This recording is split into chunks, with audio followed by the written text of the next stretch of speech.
Hi folks, it's Andy. Welcome to this week's Kendo Rant. Here we are for another week of fantastic questions. I know I didn't have a show last week. I was away, so I wasn't able to do it. But here we are, and we've got some questions to get at, and we're going to get to them in just a minute.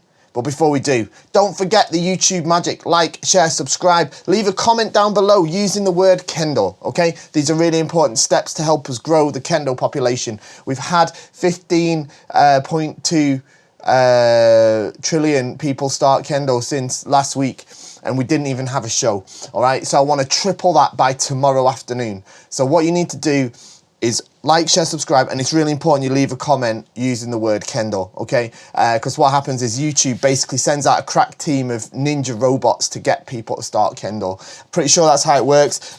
I did ask Google and YouTube to ask them if that's how it works. They didn't reply, so I'm taking that as a yes, all right? But you have to use the word Kendo in the comments. This is the best Kendo channel I've ever seen, or something like that, so that they know to get people starting Kendo, and we don't have like, 60 trillion people suddenly take up lacrosse or ping pong or something like that, all right? So make sure you use the word Kendo.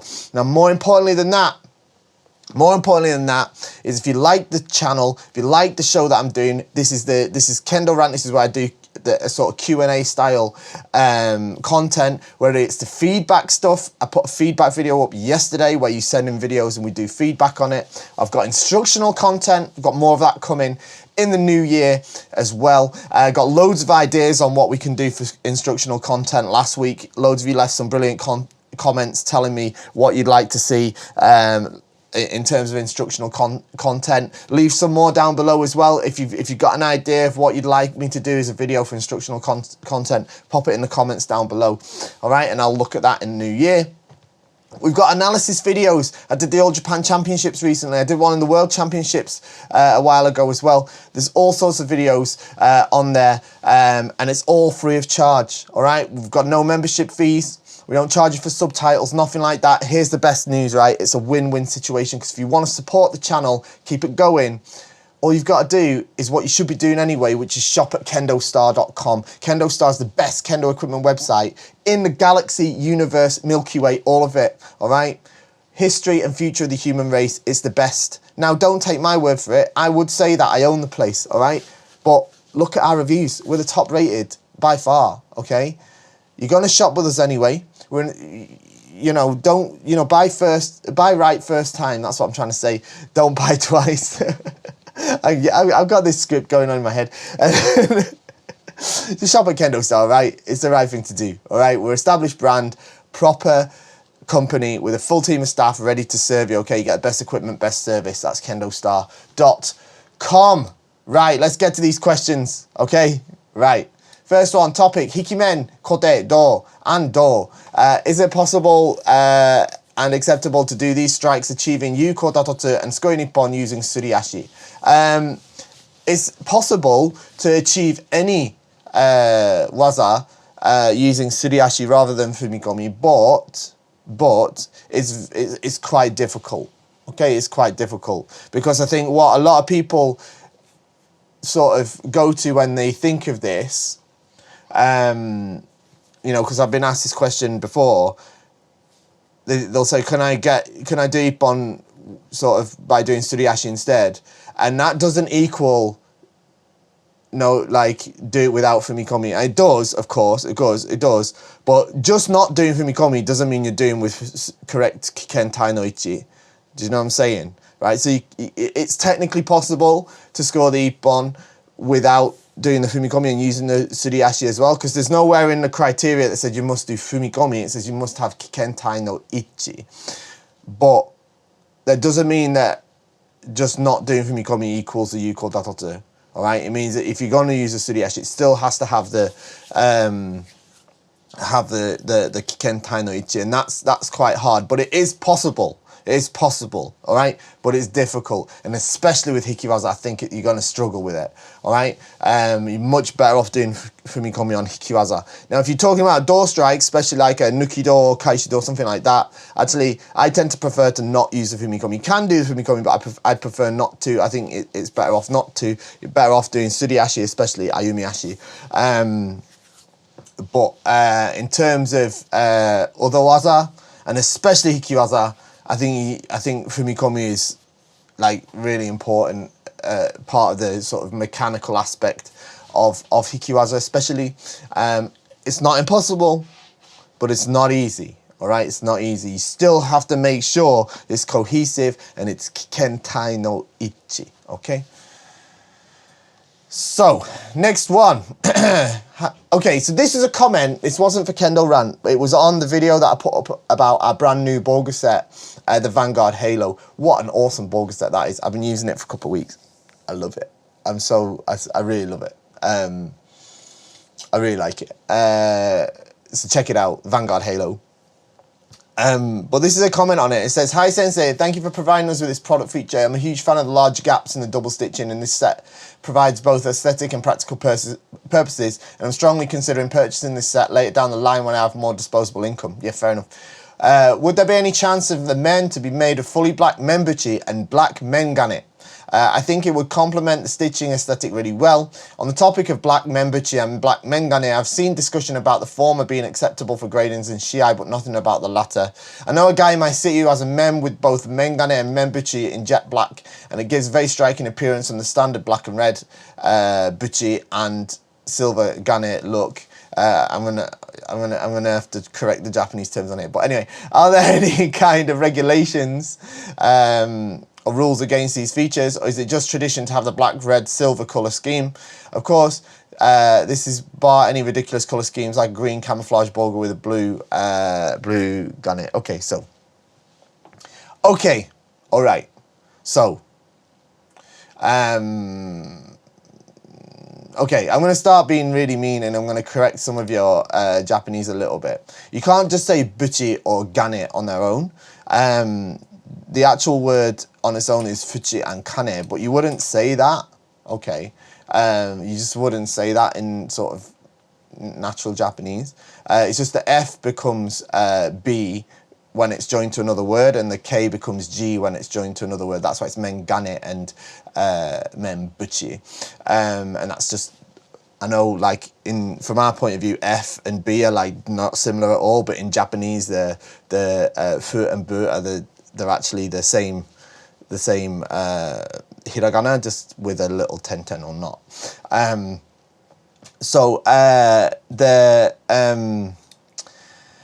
But you wouldn't just say that on its own. You almost always just say membuchi or mengane, okay? Because especially with the kane part, because it just means metal.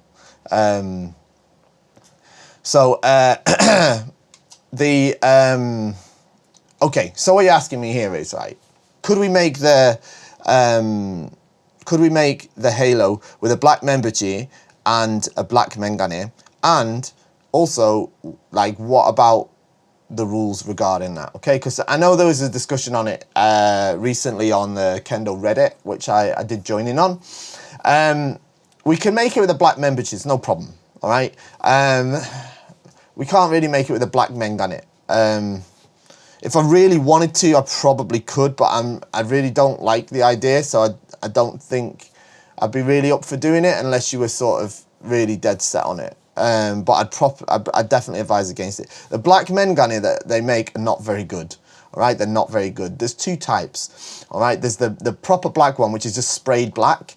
And then there's the one called the TAC, which is, I think it's called the TAC from memory, which is like it's like an anodized metal. So it's like gone like dark. It's not actually fully black. It's just very dark silver. And it's mega heavy. And it's super expensive. So yeah, and the sprayed black one, it just chips. The paint just chips off. So it just, like, it looks alright when it's new, and then you use it a couple of times, then it looks rubbish. So I totally don't really want to get into making that. Now, and I'll be honest with you, I understand what you're saying, that it looks quite striking compared to the thing, to the normal one, but I don't know, I don't think it looks that good. Then the black mengane. The membuchi is no problem. We can do that. That's fine. Especially on the halo, it's made to order, so it's no problem at all. We can do that. That's easy peasy. But the mengane, I think I'd shelve that one if I was you. Now talking about the rules, all right, because this did come up, all right. I think it was was it high school or junior high school federation? I think it's the high school federation had a rule saying they didn't want you having the black membership and the black Mengane, but they actually altered it, I believe, to say that you could have the black membership, but they'd rather it if you didn't. But they definitely wanted the silver Mengane, all right. And it's the Japanese high school sports federation. It's not the All Japan Kendo Federation. So there's no rule for general adults to stop you having either the black membership or the black Mengane, all right. There's no actual rule, all right. But I would encourage you to give up on the idea of the black Mengane, all right. Not just for the reasons that I've said, but look, you know, I've had a couple of black membership ones myself, and I think they do look pretty cool. You know, I'm not going to deny that. I personally like the idea that the silver and the red inside of the Mengane has got quite an important cultural significance in Kendo. That links back to its history of being connected to samurai, and the color red is an important, or more. Actually, it's not so much red. It's actually shuido. It's called. It's more like a vermilion color, but we use red these days. It's got a cultural significance within samurai culture, which is a reason that it's like that. Okay, and I do like the idea of preserving that. So that's why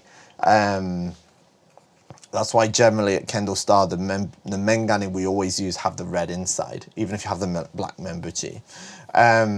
We are able to get the ones that have the grey inside if you really want, but like it's going to add to the production time and cost if you know, because they have to be specially ordered.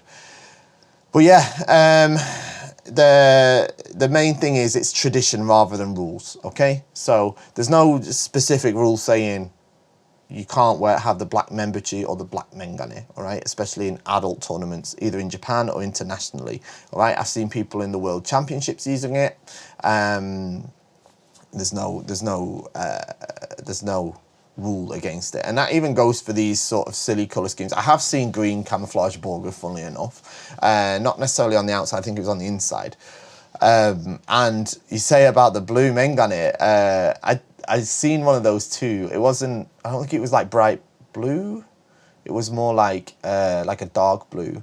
And I've seen gold ones as well. And I saw an all red one once as well.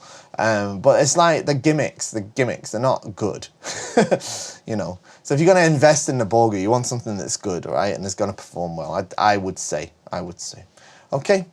Okay, next one. Now, this is an interesting one. This one came to me by email. It's a long comment, all right? It's less of a question, but it's more of like a feedback from somebody that got their fourth dan recently. So I thought it'd be nice to just feature it on the channel. Hello, Sensei. It's a great sense of achievement and relief that I send you this email after more than 10 years of training at Sandan and numerous failures, too many to admit to. I can finally say about 3 weeks ago I passed my Yondan test. I'm also very proud to say I passed while wearing my all-time favourite door, which I bought at KendoStar. It's performed perfectly since the day it arrived. Oh, that's wonderful. I'd like to attribute your success to the door, but I don't think that'd be fair. Sadly, no one was able to take a video of the test, so there's nothing for you to review. However, I'd like to say two things about the experience I think your audience might like to hear. One, I can't overemphasize how important Tame and Seme are. If you understand Tame and apply it as you move into Seme, your chances of success are far better to pass than not. During all my previous failures, I'd not applied Tame to the level needed to pass fourth dan. Okay, great. We'll get to that in a sec. Two, the first match was fairly straightforward. My opponent was a good Kenshin, just not quite at fourth dan level yet. During my second match, my opponent was considerably faster than I was. In order to combat 4 fast kote that he struck in the beginning of the bout, I had to resist the urge just to fire a quick attack of my own. I just kept the center and kept applying Seme with Tame whenever he hit kote and tried to run me over. Right at the end of the match, I got what I was looking for. I applied Seme by dropping under his shinai. He came for kote and I went right for the men. While he did hit my hand first, not quite getting to the kote, my men was the best I could perform and it went right down Main Street, as I like to say, center of the men. Thanking all of the sensei who have helped me achieve this life goal is not possible if I omitted you. Oh, that's nice of you. Your community or the fantastic Kendo videos you produce. In addition to your analysis of my previous failed attempt was incredibly helpful. Oh, great. Thank you for your observations, encouragement, and your continued contribution to the Kendo community. Thank you again. Thank you. Thank you. That's lovely. Look, that's a beautiful message to receive. I really appreciate it, and I'm really, really pleased for you that you were able to pass the exam. It's great. It really is great. I think your comments are spot on as well. I'll talk about them in a bit more in a sec. But look, it's really nice to have a lovely message like that. So really, congratulations. I'm really, really pleased for you, and it's really a testament to your own effort. So really, really well done. Now, okay, so I can't overemphasize how important Tame and Seme are. Well, this is true, especially once you start talking about fourth dan, all right? So third dan, I'm going to do a video at some point about like grading at different levels, and we'll go through the criteria. But third dan, up to third dan is all about technical proficiency, all right? Looking at, have you mastered the basics of Kendo? Then from fourth dan, you're starting to get into advanced Kendo, and it's very much starting to, but what we're looking at is how you are now interacting with the other side, all right? So it's not just about how you're doing by yourself, but it's how you're starting to interact with the other side. Now, excuse me, this is basically about, as you say, Seme and Tame are the two sort of buzzwords that get thrown about a lot. Seme, now, I think, before I go into it, I think people get a little bit carried away and tend to over-mysticize or over-think these two terms quite often, all right? And they get sort of put in this realm of some sort of magical ability, you know? And it's not necessarily that. Now, getting it to work is what is the hard bit. But first you got to understand what it is. So, Seme is having your opponent understand that you're a credible threat. Okay? It's making an approach to the opponent and having them understand that you have the ability and realistic probability of making a successful strike on them, all right? And in response to that, most of the time they're going to react, okay? Now, that's, in my opinion, that's basically the easiest way to describe Seme, all right? Is putting that impression to your partner, okay? I'm here and I'm going to hit you, all right? And then in sort of, if we break it down a little bit more, then there's different ways, and we can look at, okay, I'm going to hit your men, I'm going to hit your kote, I'm going to hit your do, I'm going to hit ski, I'm going to do this, I'm going to hit you in this direction, I'm threatening in this area, and you know, this is essentially the the broadest definition of it, okay? Tame is often misunderstood, and I think that Tame is often misinterpreted as waiting, and it's not necessarily directly misinterpreted as that, because I don't think anyone would say, yeah, well, Tame is just waiting. But when they go into practice and say, okay, I'm doing Tame, actually they're just waiting, all right? Tame is the act of putting yourself in a state of constant readiness whilst you create an opportunity by applying the Seme. Okay, so that's why they're really linked, okay? So it means that you're not waiting, but you're not just jumping and hitting, all right? Because you're ready to hit at any moment, okay? You're in a state of readiness, you're applying the Seme, and it's not until the perfect moment comes that, bam, that's when it goes, all right? It's not just, yeah, step in, man. Oh, it's time to hit kote. Okay, this is no Tame, okay, where it looks like you're not it's not necessarily like hitting or attacking on your own terms. It's not that you're ready to hit, you're hitting because you feel like you're forced to hit or you have to hit. Okay, so the Tame is the state of constant readiness, particularly in your left leg, all right, particularly in your left leg, ready to launch you forward to strike at the moment that you absolutely need to strike, or react to the strike of the opponent, okay? This is Tame, okay? In Japanese, Tame or Tameru means to build up. It means to build up, all right? And I think, again, I think a word that I don't like to use, which I think's overused, is in English is pressure. Pressure, like pressure. Just saying pressure is not really. Pressure isn't something that.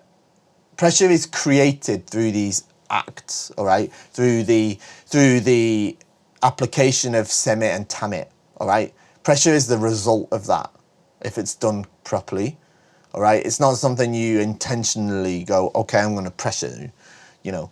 The pressure is the result of the Seme and Tame. So I'm not a person that says like, okay, pressure. It's like, I feel like it becomes a bit hollow and fake when we go down that road. Any sort of pressure or you know, feeling of tension should be created naturally through your ability to strike at any moment, and that being communicated to the partner, all right? Because you've got that ability to strike at any moment and willingness to strike at any moment, and that means both in the physical and the mental, then that'll be communicated. This is your Tame, and that'll be communicated to the side, and that's the Seme. With two sides doing that, there's going to naturally be a tension that forms, and that's where that pressure that's often talked about is going to come from.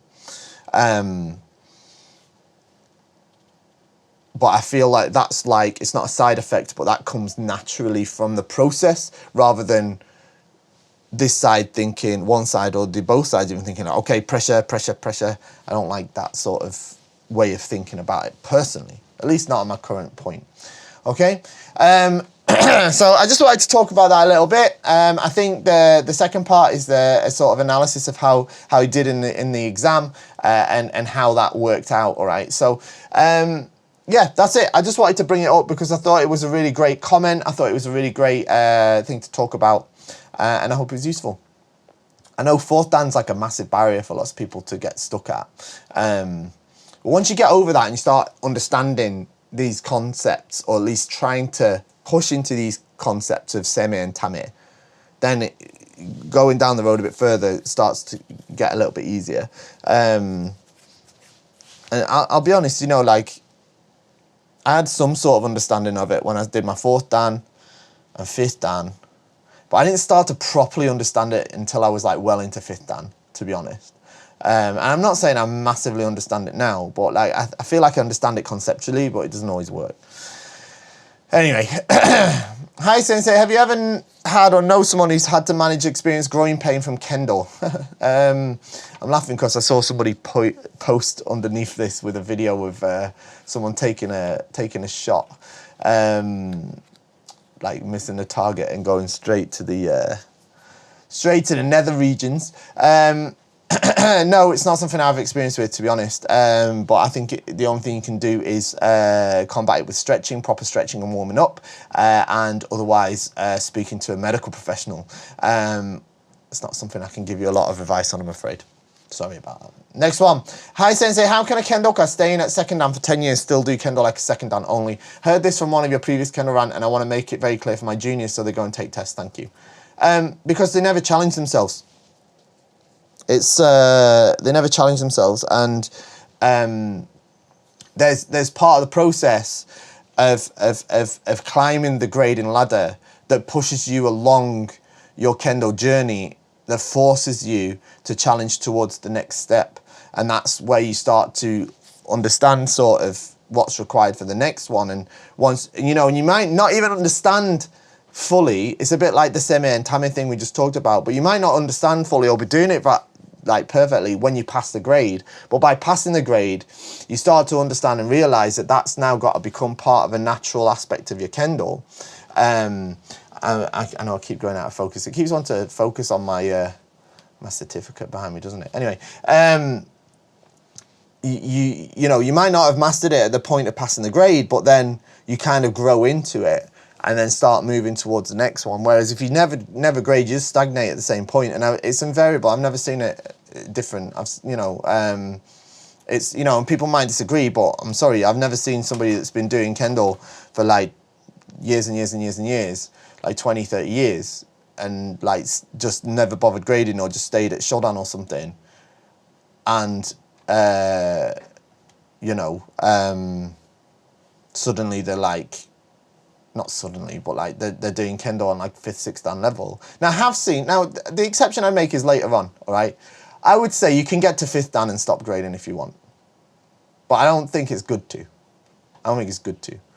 But like, I've seen a couple of people who are like 5th Dan, because in Japan, for example, 5th Dan is like the last one you can do locally, and then you have to start traveling to start doing national gradings, like 6th Dan, 7th Dan, 8th Dan. So I understand that, you know, there's people that don't necessarily want to do that, but there's, you know, I do, once at that point, I've seen people there that are, you know, you wouldn't necessarily know. And there's to the point where, to be honest, you can go to dojos in Japan where it's a totally different, and you know, I'd say that I'm saying that out of a different context, because the context in Japan and how it is outside of Japan is totally different. But you can go to dojo in Japan and you might not know what everyone's grade is, and that's quite common, and it's not necessarily obvious, and it doesn't need to be, but it's a different situation, it's different context. But like, if you're doing Kendo outside of Japan, and you're like, okay, well, I'm not interested in grading, then in 20 years, you're not going to be doing like 5th Dan, 6th Dan level Kendo. It's just not, it doesn't happen like that, right? It just doesn't happen. So, it's just important. It's important for your development. And I think part of the process of pushing towards getting past the next grade is what pushes you further down the Kendo road, and you understand it more. And it especially as it changes as you keep going further, you know, for example, the requirements for, let's say, 4th Dan and 7th Dan are not that different. They're not that different, but in practice they are. Like, on paper they're not that different, but in practice they're so different. But you have to walk through 4th Dan, 5th Dan, 6th Dan to start to, you know, you see, even like 6th Dan and 7th Dan, right? That's obviously the place I am, right? 6th Dan going towards 7th Dan. Like, the way I'm thinking about, even though the criteria for 6th Dan and 7th Dan are, on paper, they're the same. They're literally the same. But the way I have to interpret and apply that, I feel, is different now as I approach 7th Dan than it was when I was approaching 6th Dan. And I wouldn't have had that change of sort of approach or thought if it wasn't for the fact that I was thinking about, how do I approach the next Dan? So, and I think that's what Dan is for. I think that's what the Shodan system is, the Shodan Shinsa system is for, the different Dan system is for.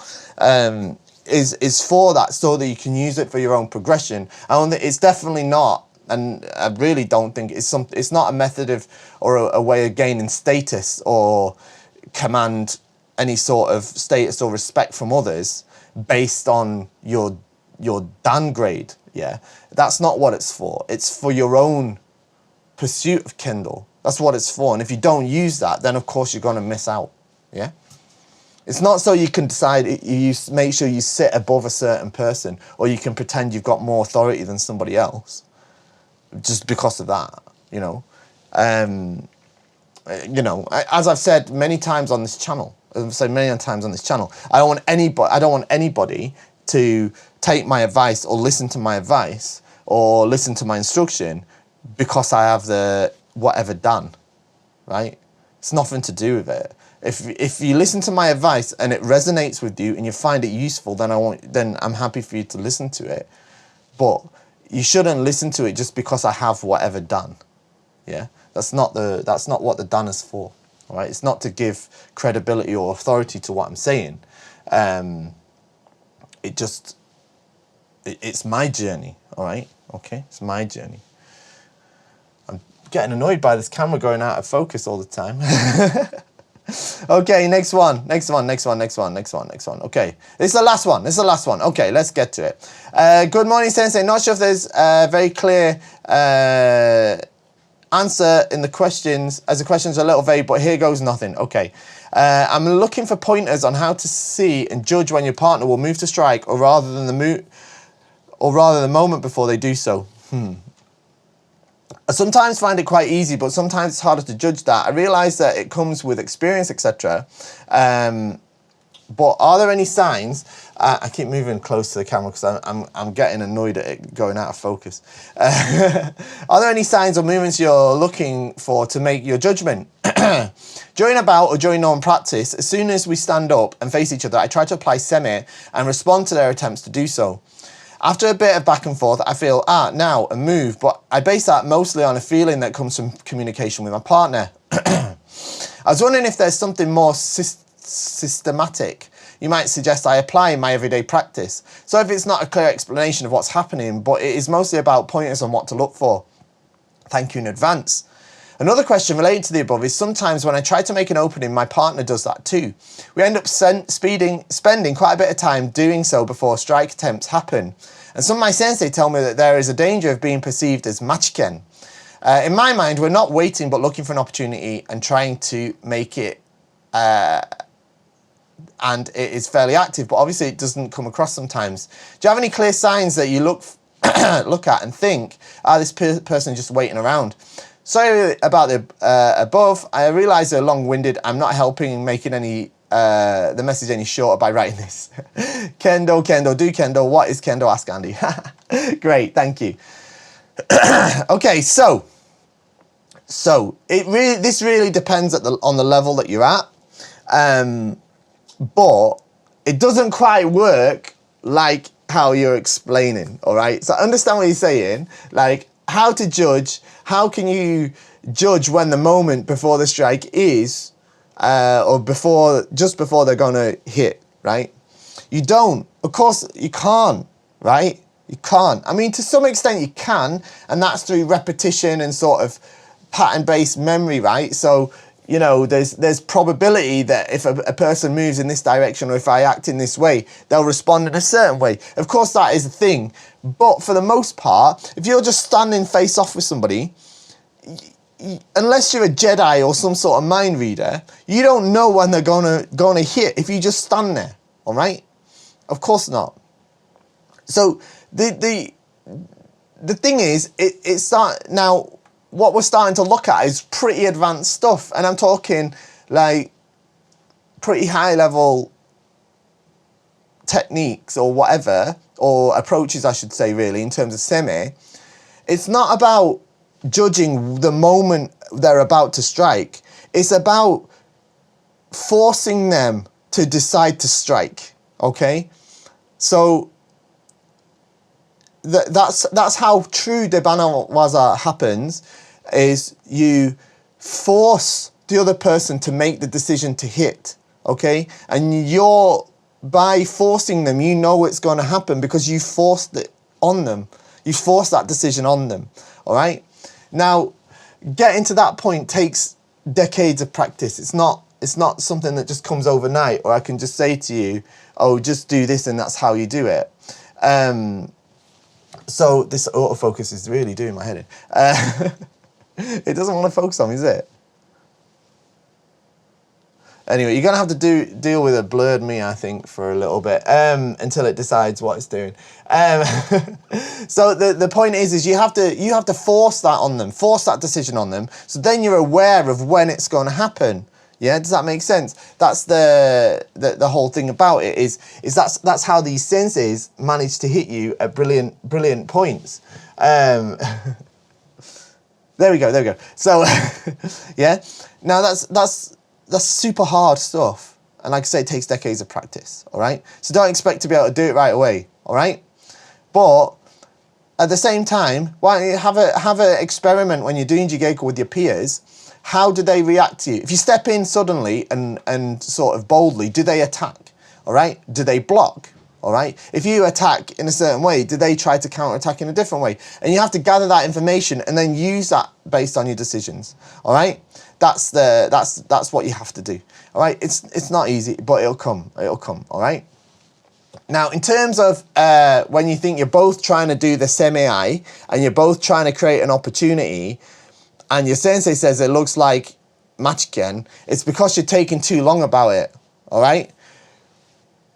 Once you get to this cutting distance, all right, you have a couple of seconds to make a decision, all right? You shouldn't be there for ages, yeah? You need to make a decision fast, right? And I don't mean rush into it, but you can't spend 10 seconds here saying that you're looking for an opportunity and so are they, all right? All right, they're trying to look for an opportunity. Okay, well, let them think they've got one and then use that, all right?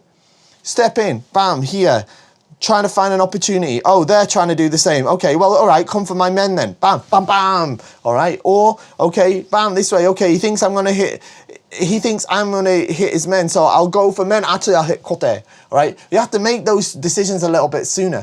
Do you understand what I'm saying? It doesn't need to be super fast all the time.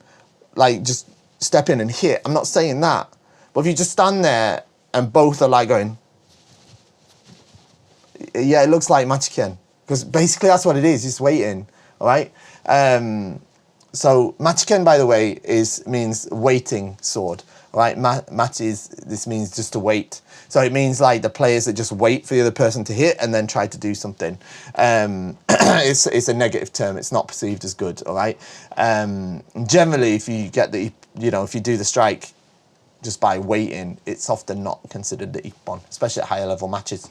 Okay? It's hard stuff. It's not easy, all right? But don't worry about it. Keep practicing and you'll be fine, okay? Okay, there we go. We're at the end. Thank you very much for joining me today. I'm coming back into focus now. And I need to sort this camera out. Hope you have a fantastic weekend. Shop at KendoStar and I'll see you next time. Bye-bye.